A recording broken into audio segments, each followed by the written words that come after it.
he has an all-time great chin going in the ring with tremendous punchers. Terence Crawford coming up 2 weight classes, do any damage? Yeah, he's a slick boxer, and he's also a good puncher in the welterweight division, in the junior welterweight division, in the lightweight division.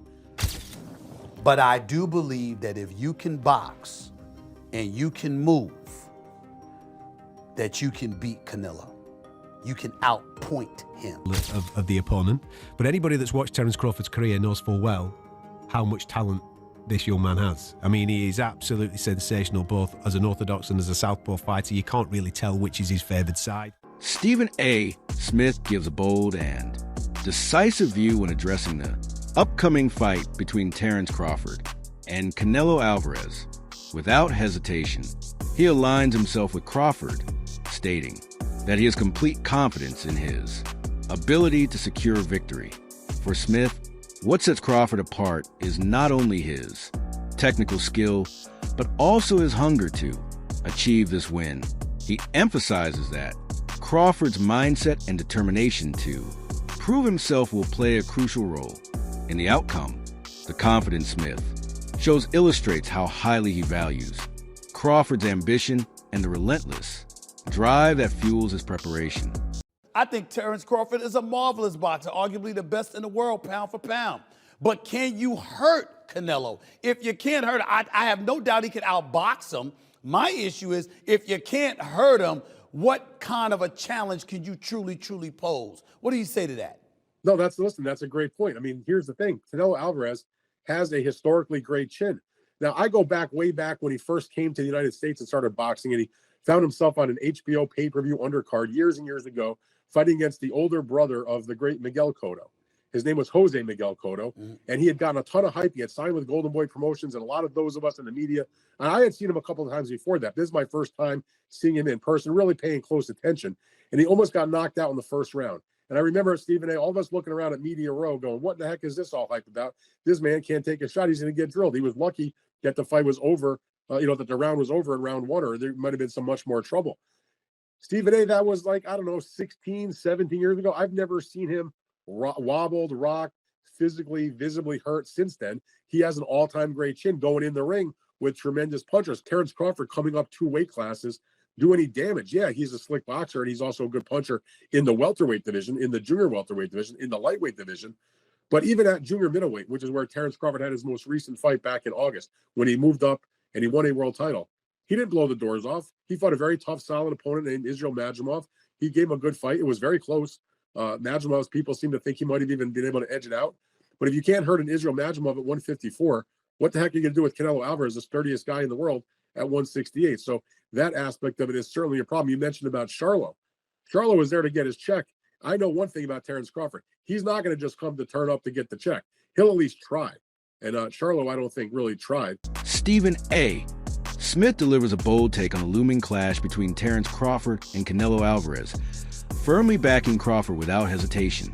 He expresses full confidence in Crawford's ability to come out on top, highlighting that what truly separates him is not just elite technical skill, but an unshakable hunger to win. Smith underscores that Crawford's mindset and determination to prove himself will be pivotal, reflecting how much he values the ambition and relentless drive powering Crawford's preparation. You got a love for boxing. Yes, Who gonna win the fight, man? That's coming up, the biggest Crawford. fight in boxing. Crawford. Huh? Crawford. I'm not hesitating. Crawford. I'm not even hesitating. Crawford. You gonna stand on that all the way to September 13th? I love Canelo. Crawford will beat Canelo. Crawford will beat Canelo by decision. I can't see anybody knocking out Canelo Alvarez. But I do believe that if you can box and you can move, that you can beat Canelo. You can outpoint him. That's right. When I think about Canelo, one of the things that I don't like about Canelo, despite his greatness, and a neck as wide as Broadway for crying out loud, Right. it's like almost every shot has to be a power shot. It's a power shot, yeah. That's not beating Crawford. I will confess, I think Gervonta Davis's trainer, Cal, I think he said this. He said Crawford could find himself in trouble if he decides to engage with Canelo, because Canelo is the naturally bigger, stronger fighter. And I don't care that Crawford's gotten bigger, and I don't care that Crawford's gonna go in there just as big as Canelo. Canelo is accustomed to fighting at the weight.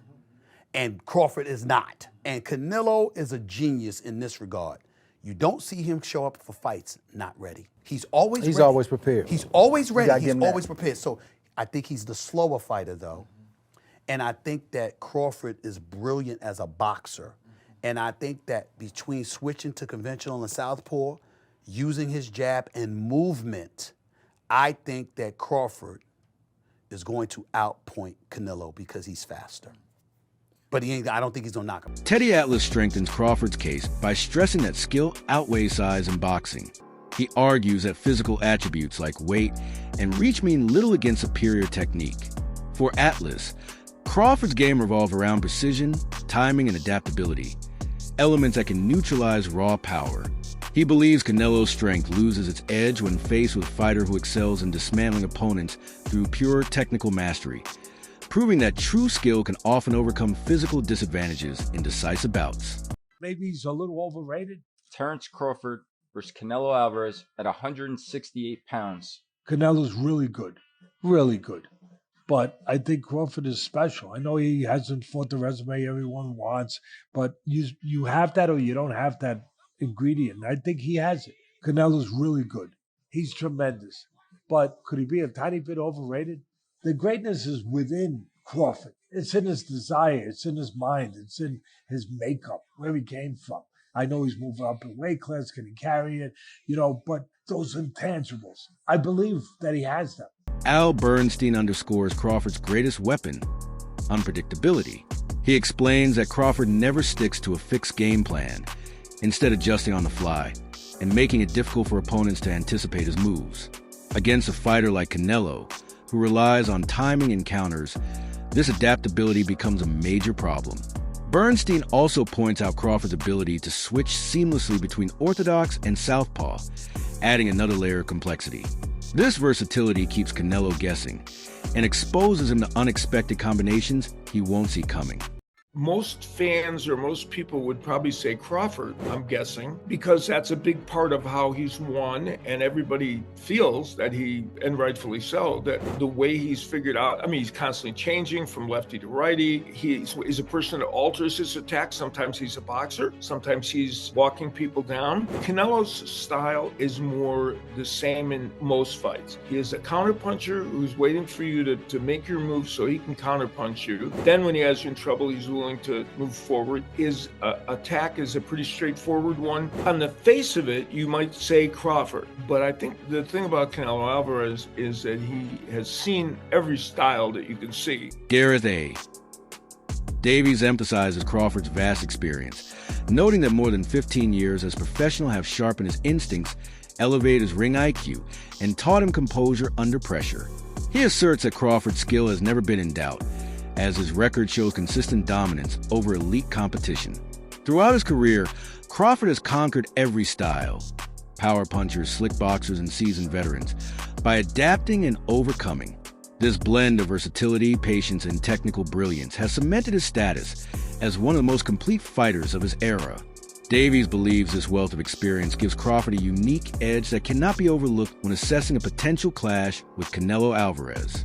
The levels that he's gone through, the weights that he's gone through, and the opponents that he has been in with. He's come up short against a couple, but he's come through some big challenges as well through his, 65, 66 professional bouts since he was 15 years of age. There's no doubt that this is the biggest test of Terence Crawford's career, not only because of the weight step up, but also because of the level of the opponent. But anybody that's watched Terence Crawford's career knows full well how much talent this young man has. He is absolutely sensational, both as an orthodox and as a southpaw fighter. You can't really tell which is his favoured side. He's that good, the angles that he creates, and the way that he not only dissects people, but the way that he puts his foot down when he gets somebody hurt is he's spiteful. He's truly, truly impressive. But what he also does, and this is where I think people are making the mistake with the fight with Israel Madrimov last summer in Los Angeles, was that Terence doesn't mind doing enough to win. He doesn't, if he knows he's got to win on points, he's happy to tuck everything neatly in the office and win round by round. It reminds me of Floyd Mayweather. It reminds me of Pernell Whitaker. It reminds me of guys that win with ease without overstretching themselves, that don't have to get in a battle. But when he's got someone hurt, as you rightly say, he's spiteful. I'm not sure he'll get Canelo hurt in this fight.